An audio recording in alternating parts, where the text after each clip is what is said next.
మన ఇంట్లో కొన్ని వస్తువులకు డబ్బులతో కొనలేని విలువ ఉంటుంది. అవి పాతపడినా మన జ్ఞాపకాలను మాత్రం కొత్తగానే ఉంచుతాయి. నిహారిక హైదరాబాద్లో సాఫ్ట్వేర్ ఎంప్లాయ్.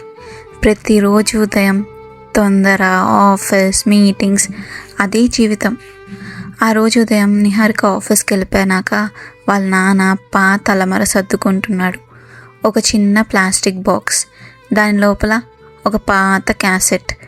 దుమ్ము తుడుచుతూ నవ్వుకున్నాడు. అరే, ఇది ఇంకా ఉందా? క్యాసెట్పై చిన్ని చేతిరాత, నిహారిక 5 years. నాన్న కళ్ళల్లో ఆనందం. వెంటనే నిహారికకు ఫోన్ చేశాడు. నిహారిక మీటింగ్లో ఉంది.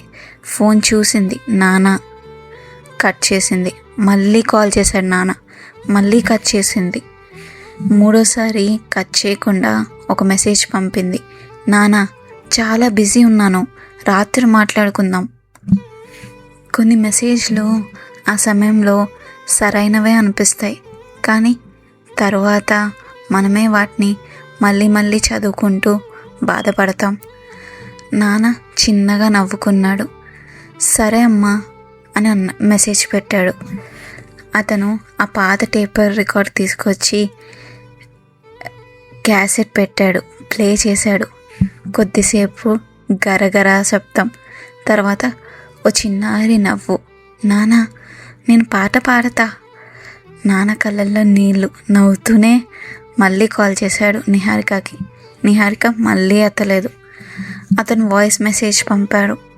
అమ్మా, నువ్వు 5 ఏళ్ళు ఉన్నప్పుడు పాడిన పాట దొరికింది. ఎంత ముద్దుగా మాట్లాడావో తెలుసా? రాత్రి ఇద్దరం కలిసి విందాం. సాయంత్రం ఆఫీస్ అయిపోయింది. నిహారిక ఇంటికి వచ్చింది. నిహారిక, నాన్న ఏమైంది? నాన్న రా, ఒక్కటి వినిపిస్తా.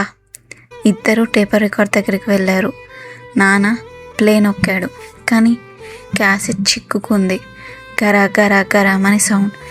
ఒక్కసారిగా టేప్ బయటికి లాగబడింది. నాన్న నిశ్శబ్దంగా టేప్ను చేతిలో తీసుకున్నాడు. ఎంత ప్రయత్నించినా ఆ రికార్డింగ్ మళ్ళీ వినిపించలేదు. నిహారిక ఆ టేపును చూస్తూ ఏడవటం మొదలుపెట్టింది. ఒక కాల్ ఎత్తుంటే మన ఇద్దరం కలిసి వినేవాళ్ళం కదా నాన్న అంది. నాన్న తన తలపై చేయి పెట్టాడు. పాట పోయిందమ్మా, కానీ ఆ పాట పాడిన అమ్మాయి నా పక్కనే ఉంది కదా. నిహారిక నాన్నని గట్టిగా హత్తుకుంది. ప్రతి నష్టం మనుషుల్ని కోల్పోవడమే కాదు, కొన్నిసార్లు తిరిగి రాని ఒక చిన్న జ్ఞాపకాల్ని కోల్పోవటం జీవితాంతం మిగిలే బాధ. ఈరోజు మీ ఇంట్లో ఒక పాత ఫోటో, పాత లేఖ, పాత క్యాసెట్ లేదా ఒక చిన్న జ్ఞాపకం ఉంటే దాన్ని ఈరోజే మీ వాళ్ళతో కలిసి చూసేయండి. ఎందుకంటే కొన్ని జ్ఞాపకాలు ఎదురు చూడవు.